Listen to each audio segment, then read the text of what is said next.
বিসমিল্লাহ রহমান রহিম। কেমন আছেন আমার প্রিয় দর্শক শ্রোতা? আসসালামু আলাইকুম। যারা এখনও পর্যন্ত আমার চ্যানেলটা সাবস্ক্রাইব করেননি, প্লিজ সাবস্ক্রাইব করে বেল বাটনটি প্রেস করে দিবেন। চলেন ভিডিওটাকে দেখে আসি। সর্বপ্রথম ঘটনাটি ঘটেছে সিলেট জেলায় ওসমানী মিলনায়তনের পাশে মেন হলে। রাস্তা দিয়ে যাওয়ার পথে কয়েকজন লোক গঙ্গাগঙ্গির সাউন্ড পায়। পার্শ্ববর্তী এলাকার মেম্বার চেয়ারম্যানকে খবর দেওয়ার পর এখানে ফায়ার সার্ভিস লোক আসে। এখানে এসে সে বলে এটা মানুষের আওয়াজ, এটা কোনো কুত্তা বিড়ালের আওয়াজ নয়।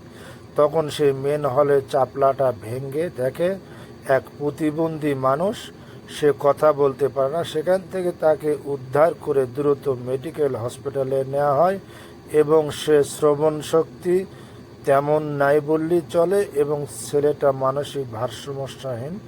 কতদিন যাবৎ সে ছিল মেন হলের ভিতরে এখনো পর্যন্ত বলতে পারেনি, কারণ ছেলেটা কথা